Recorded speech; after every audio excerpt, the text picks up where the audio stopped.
Bismillahirrahmanirrahim. Assalamualaikum warahmatullahi wabarakatuh. Sahabat biasa lover dimanapun berada, selamat datang di channel Kang Darman.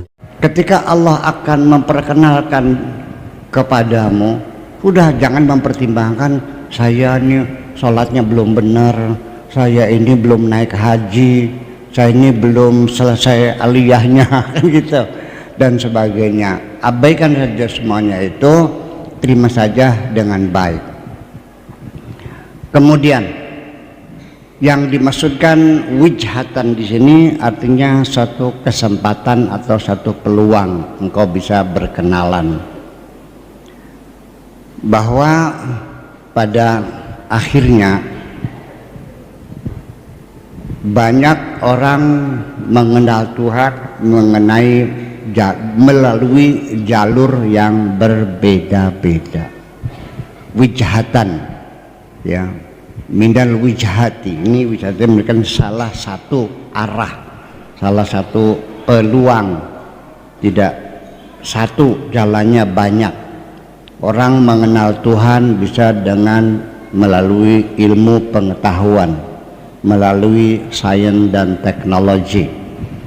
Ada lagi mengenal Tuhan melalui jalur kesenian, ada lagi melalui jalur pertapaan, ada lagi melalui cobaan dan ujian, ada lagi bermacam-macam lah. Nah, ini di Indonesia ini sebetulnya sedang banyak tumbuh kesadaran orang mencari Tuhan. Makanya kalau ada orang mengklaim dapat wahyu, itu terus langsung banyak yang percaya nih. Ada orang bersahabat dengan Jibril langsung banyak pengikutnya, karena memang pangsa pasarnya lagi bagus ini nih. Iya. Tetapi apa yang terjadi? Kebobodo kabeh. Semuanya itu wali-wali dalban, dukun-dukun palsu. Ada yang awalnya dikasih wiridan suruh puasa, ujung-ujungnya diajak mencari merah delima. Betul nggak? Nanti ada lagi dikasih wiridan, sholat malam segala macam, nanti ujung-ujungnya mencari pedang samurai. Setelah itu pring petuk. Setelah pring petuk apa lagi? Cangling babi. Terus apa lagi? Kantong macan. Sampai menggandakan uang. Anti tembak. Nggak masuk akal. Tapi yang orang itu lagi kehausan mencari Tuhan, ya dijalani juga. Sampai sekarang masih ada yang tetap masih tinggal di sana, di desa apa namanya, yang menggandakan uang tuh. Iya, denger gak ada orang, ya Situbondo, Probolinggo, siapa namanya tuh? Nah, denger gak? Kanjeng Dimas, saya nggak suka menyebutkannya, udahlah nggak apa-apa lah. Ya, jangan usah sebutin lah. Tapi artinya bahwa kok bisa profesor, doktor, kiai, ulama besar kok bisa tertipu seperti itu? Saya melihatnya bukan sisi negatifnya, tapi sisi positifnya, bahwa masyarakat kita lagi menggebu-gebu ingin kenal Tuhan. Karena kita sudah lelah dengan penderitaan ini. Iya, lelah kita ini sejak merdeka sampai sekarang. Kapan kita mendapatkan kemakmuran, kedamaian, ketenangan? Ya, baru sekarang lah di era demokrasi, setelah reformasi kita agak mendingan, agak lega ya, bisa ngomong bebas ya, bisa berbicara bebas dan sebagainya. Dulu masalah ngomong ditewak kamu nih. Langsung hilang aja ya itu. Nah itulah makanya. Nah ternyata nanti pada akhirnya mah saya ingin mengatakan, coba kalau kamu ingin mencari mursyid, mencari pembimbing dan sebagainya, tetap bagaimanapun menggunakan standar syariat. tetap menggunakan standar syariat. Sekalipun orang itu menunjukkan kesaktian-kesaktian dengan bisa terbang, bisa menggandakan uang, bisa menyalakan lampu tanpa disentuh, ya kan gitu, nyala gitu. Iya, jangan dulu bisa berjalan di atas air, jangan dulu percaya itu semuanya anak-anak sekalian sulap-sulapan. Ya, dibakar nggak terbakar tangannya gitu. Iya, saya juga sering melihat begitu tuh. Tidak, tetap kamu harus menggunakan setikian, menggunakan tolok ukur. Mencari orang benar itu bukan berdasarkan kesaktian. Ya, kebenaran itu bukan dengan kesaktian, karena terlalu banyak orang sakti tapi juga nggak benar. Tukang sihir sakti nggak? Sakti. Pak, kok bisa masuk ke dalam perut sih? Sakti nggak? Tapi dia bener nggak? Enggak kok. Iya, jadi standar yang dipakai untuk niteni ya ciri-ciri orang benar tetap harus menggunakan standar syariat. Iya, biar ngaku sakti tapi bakal nguyuh bari ngadeg wis tinggalan bae kan kah? Atau nguyuh beli wis bari ngadeg beli cewek pisan gitu. Kencengnya berdiri terus nggak cebok lagi, udah tinggal aja lah. Saya kira seperti itu. Nah, lihat baca Qur'annya a'udhu ya waduha walaili idza saja, udah tinggal bohong itu tuh ya. Jangan sampai nanti kalian menjadi tertipu lagi gitu. Tahu nggak berapa mereka rugian? Sampai miliaran, triliun uangnya tuh ya. Di daerah wilayah 3 di Cirebon juga banyak, sampai satu desa 170 orang tertipu. Ada yang 1 miliar 500 juta 300 juta, jual rumah lagi dengan harapan bisa digandakan 1 miliar menjadi 2 miliar. Sinting semuanya itu. Begini saya pakai logika, kalau orang itu bisa menggandakan uang, ngapain ngajak-ngajak temen? Dewek baik mau kertek-kertek usahanya. Iya, 1 miliar, besoknya 2 miliar. Masukkan lagi dalam kotak, besoknya 4 miliar. Masukkan lagi, besoknya lagi 16, besoknya lagi 32. Terus bagi-bagi sendiri, selesai. Ngapain ngecek-ngecek orang? Pakai akal sehat juga kita paham kok. Nah itu makanya. Jadi sudah tersesat kemana-mana, nanti pada akhirnya ketika Allah menghendaki ingin memperkenalkan dirimu, percayalah suatu ketika nanti engkau akan diberi kesempatan, wijhatan, diberi kesempatan bisa berkenalan dengan orang yang sudah kenal dengan Allah. Dan nanti dia itulah orangnya yang akan memperkenalkan dirimu kepada Allah. Satu cirinya, orang ini pasti tidak akan pernah minta imbalan apapun kepada kamu. Kalau masih minta uang buat beli menyan jin, udah bohong. Padahal mah belinya di Banjunan menyanyi tuh. Ya, 20.000 pergan emang. Mintanya 25 juta.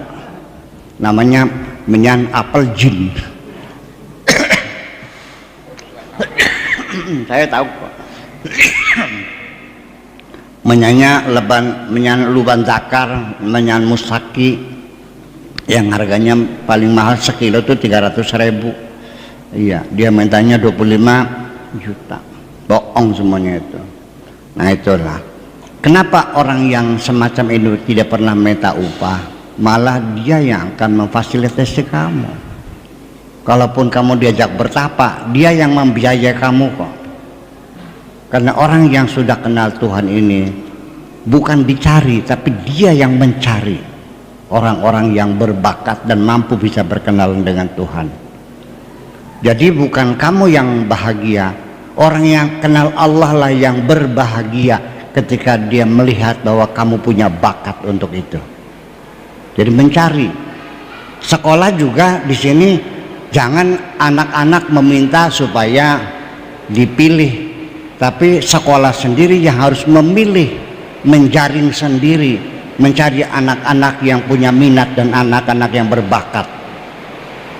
Bakat dan minat bukan kamu yang mempertunjukkan, tapi kami sekolah yang akan mencari kamu. Betul enggak? Nah, itulah persoalannya. Ya. Lalu pada akhirnya siapa orang yang sudah kenal oleh Allah itu,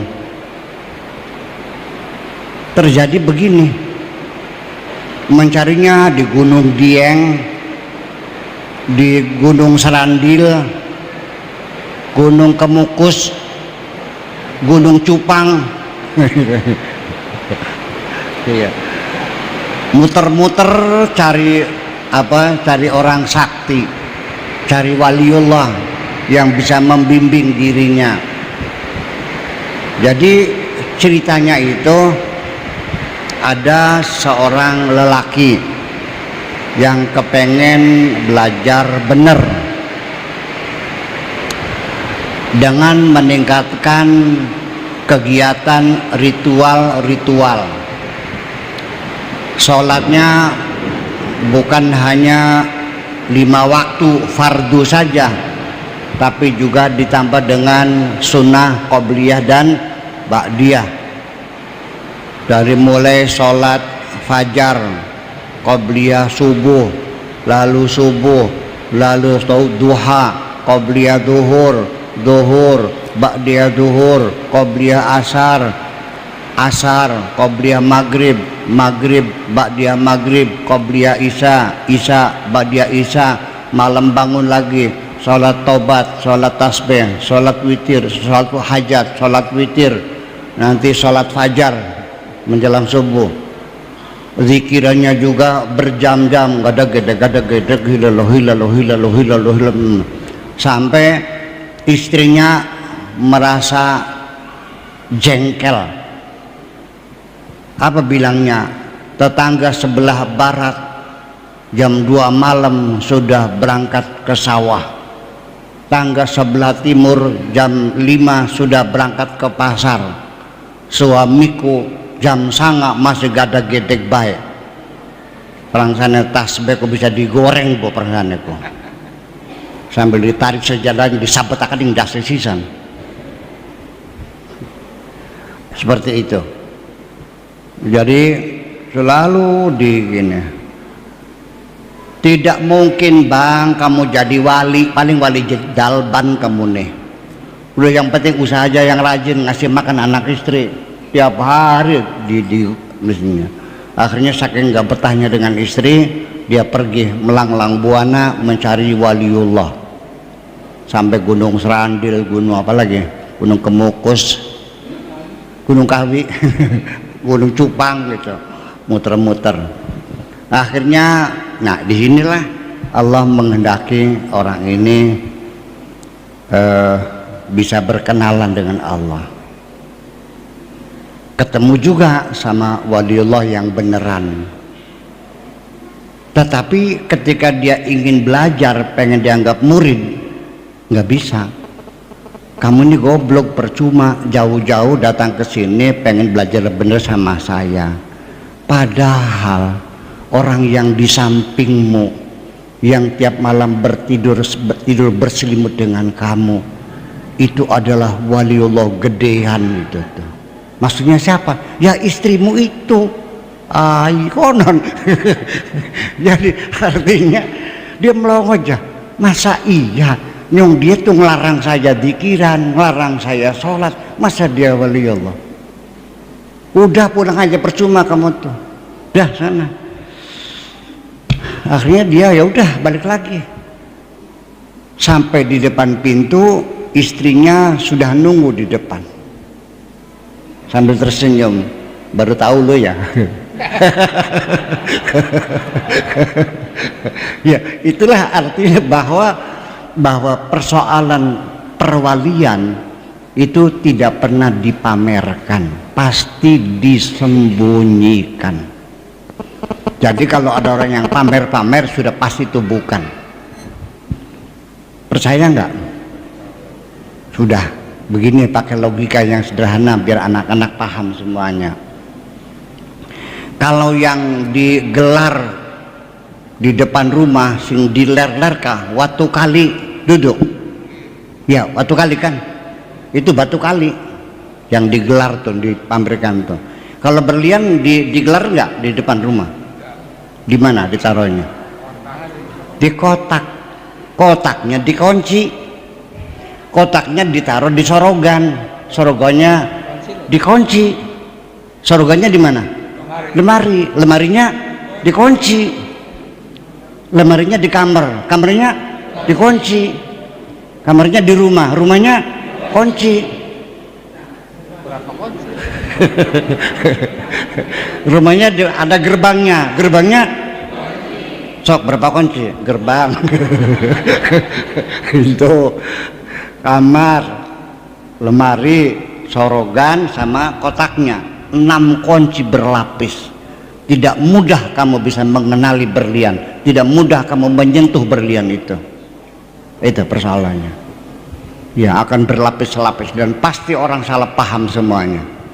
Karena namanya kekasih yang sejati pasti disembunyikan. Percaya enggak? Iya. Sudah saya mau nanya nih, ini masih remaja semua. Kamu pacaran tuh enaknya di bawah kersem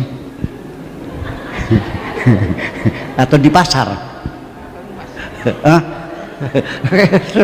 Pasti kekasih itu disembunyikan, tidak mungkin akan dipamer-pamerkan. Itu namanya bahwa jangan berharap bahwa kamu akan bisa mencapai kebenaran. Ya, standarnya semacam itu. Kemudian jangan mengandalkan seremoni-seremoni ibadah-ibadah kamu, sholat, puasa, zikiran, seperti itulah satu-satunya jalan menuju Tuhan. Tidak, Allah memberikan jalan 1001 jalan menuju Roma. 1001 jalan menuju Roma, artinya banyak jalurnya. Dari mulai kesulitan-kesulitan hidup. Andaikan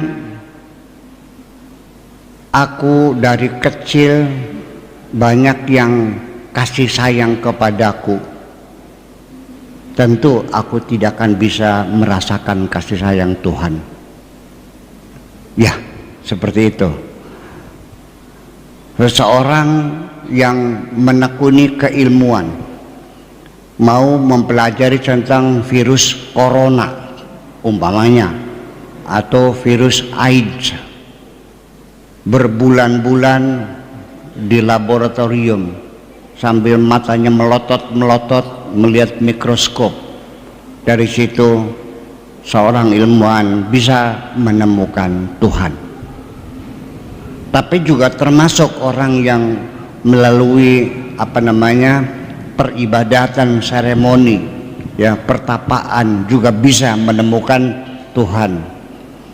Kemudian apalagi bahkan yang tidak diduga, tidak pernah mencari Tuhan, malah diberi kesempatan dia kenal dengan Tuhan.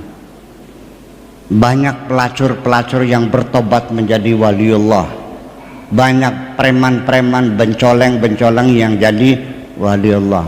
Zunun al-Masri itu preman gedean, tukang mabok, tukang rampok, jadi wali kan. Rabi'ah al-Adawiyah juga sama, seorang pelacur kolgel, ya, tiba-tiba langsung jadi waliullah. Nah, bagaimana prosesnya? Ini saya terangkan. Udah, artinya di sini jangan terpaku dengan peribadatan itu, seremoni itu. Begini, Zunun al-Masri itu setelah dia mabok-mabok, ngerampok segala macam, dia ternyata menyadari bahwa kejahatan-kejahatan itu selalu membawa siksa di hati. hidupnya tidak tenang, dikejar-kejar orang, nyawanya terancam. Biar duit banyak juga kalau dalam ketakutan enak nggak? Kamu makan sambal goreng sama sate, tapi kamu dalam ketakutan enak nggak? Nggak enak. Orang dalam keadaan takut, tidurnya nyenyak nggak? Ternyata kenikmatan ada pada kedamaian di hati kita ini. Kesadaran muncul di tengah-tengah dia sedang dalam keadaan menderita sebagai penjahat, dan Allah kasihkan hidayah. Rabiul Adawiyah bagaimana prosesnya? Dia pelacur kelas tinggi, high class ya, yang kalau sekarang mah sekali eksekusi itu 80 juta lah. Nggak tahu tuh, mungkin cantik jelita mungkin itu. Iya.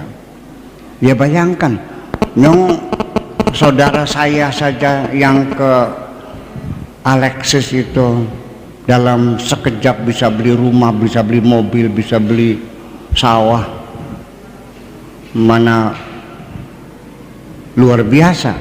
3 bulan berangkat, modalnya hanya rambut dicat merah, ya, roket cingkrang, labine merayang, beli nganggo.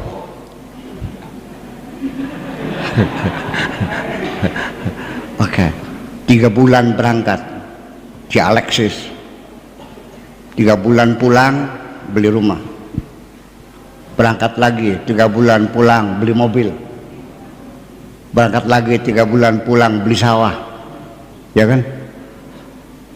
Ya coba aja di Alexis tuh katanya, saya belum pernah ke sana, katanya aja. Gelembusung terus pernah.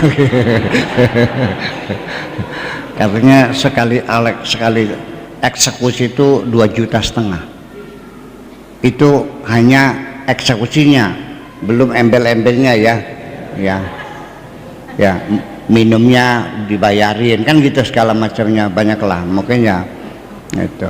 Udah, kalau ini 2,5 juta saja, dan perempuan di sana satu hari bisa melayani 4 kali eksekusi. Jadi berapa tuh?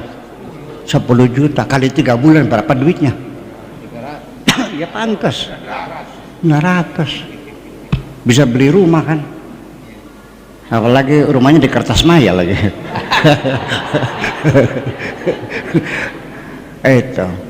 Nah, lalu Rabiul Adawiyah kelasnya lebih tinggi lagi. Itu mah sanjalu kenok. Iya, mungkin cantik jelita lah, namanya juga call girl, high class ya, di hotel ke hotel. Kenapa demikian?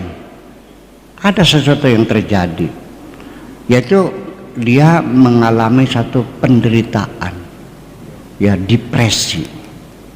Seorang pelacur itu depresi, ya. Kenapa? Bedanya, ini udah kelas berapa sih? Kelas berapa ini? Kelas berapa? Kelas 2, kelas 3 ya wes lah. Ini anggap aja pelajaran seksologi dah.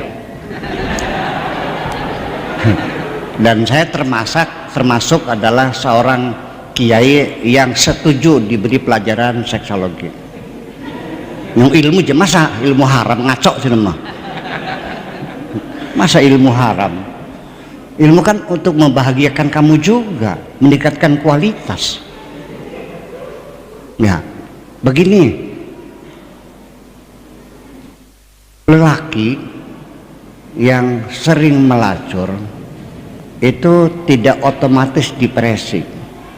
Paling-paling ya kena penyakit AIDS, ya, atau penyakit sepilis, atau Vietnam Rose, atau apalagi gonore. Dari wong kene mah bengang kok sepilis barangnya, gonore ya. Tetapi kalau perempuan itu berbeda, ya.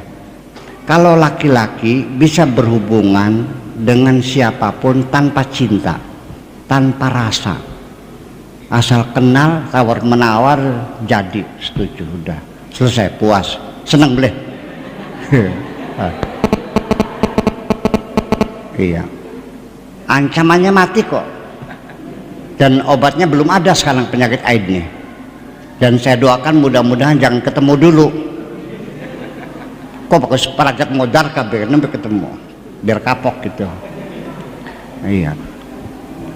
Sampai ketika selesai melakukan perbuatan haram itu pun, perzinahan itu, ya dia merasa puas. Ditanya namanya siapa cewek tadi, nggak tahu. Orang mana juga nggak tahu kok. Selesai. Tapi kalau perempuan nggak bisa berhubungan intim dengan lelaki yang tidak dicintainya, karena perempuan dalam berhubungan intim di situ harus dengan rasa. Paham nggak? Nah, sedangkan pelacur itu dia mesti melayani lelaki yang tidak dicintainya. Bahkan kadang-kadang supir truk Jakarta Surabaya yang seminggu belum pernah mandi, kayak apa bawa perengusnya, tapi dia terpaksa melayaninya juga. Dia menyerahkan dirinya hanya untuk mencari uang sesuap nasi. Berarti ketika dia melayani lelaki yang tidak dicintainya, itu berarti dia memperkosa perasaannya sendiri. Sehari 2-3 kali dia memperkosa perasaan sendiri. Ya, dari situlah maka terjadi disorder.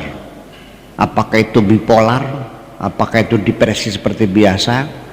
Tapi kalau sudah mulai di situ dia tidak bisa mengendalikan emosinya, ya emosinya meledak-ledak. Kadang-kadang baru saja tertawa terbahak-bahak, lalu tiba-tiba dia menangis menjerit-jerit. Kalau sudah lagi kecewa, kepalanya dibenturkan ke tembok, nutup pintu juga dibanting, ya piring juga dilemparkan. Nah itu sudah bipolar, ya karena dia bipolar itu 2 kutub. Artinya dalam bahasa Arabnya sunaiyul qutbi, 2 kutub yang bergeser. Jadi artinya maka menjadi molak-malik jadinya itu.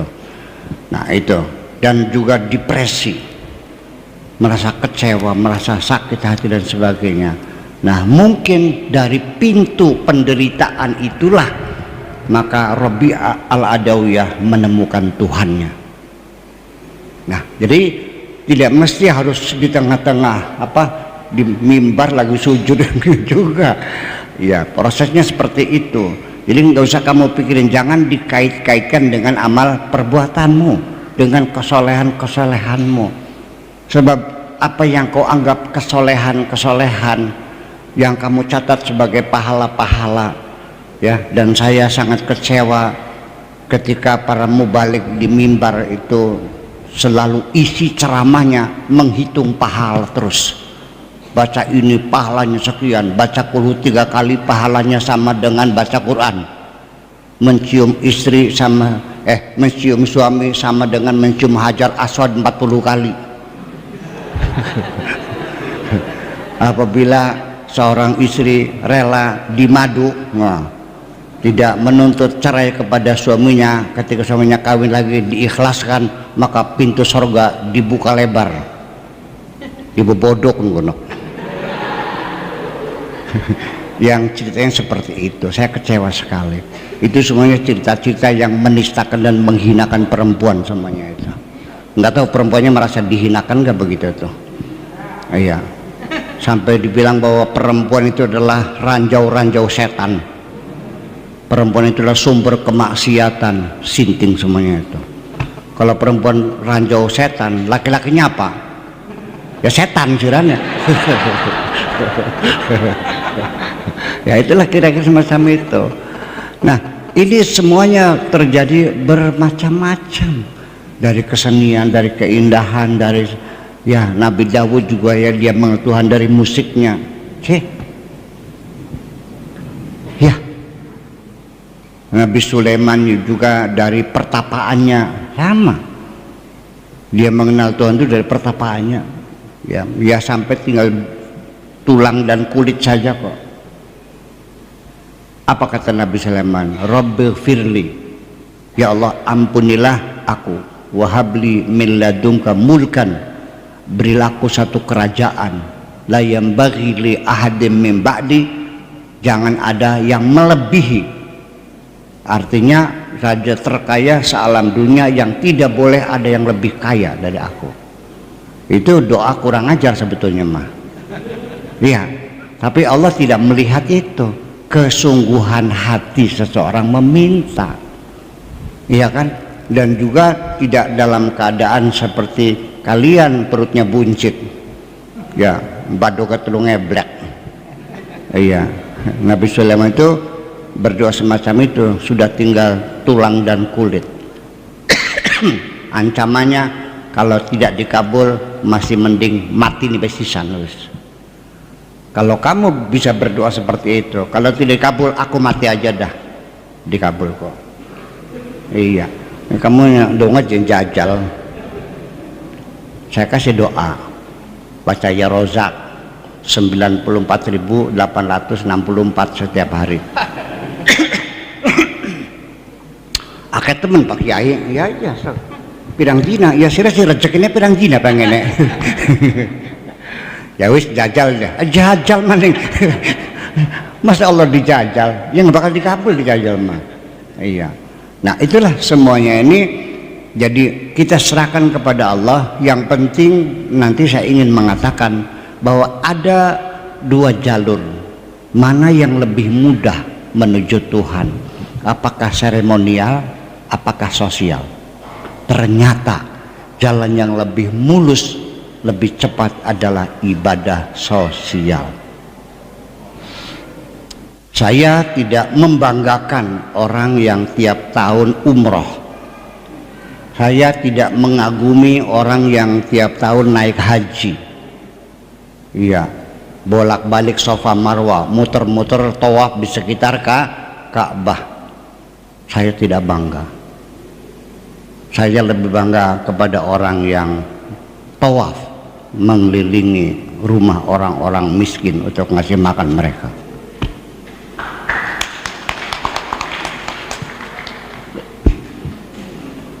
Sebab banyak sekali kita ini dikiranya suatu ketika nanti besok di akhirat ada orang yang mencari Tuhan kemana-mana, dipanglo, artinya dipersalahkan. Kata malaikatnya, kamu gobloknya luar biasa, muter-muter cari Tuhan ke gunung-gunung, ya nggak bakal ketemu. Padahal kalau engkau mencari Tuhanmu, ya menyambangi temanmu yang sakit dan kau berikan obat, sejak itu engkau sudah bisa bertemu dengan Tuhan.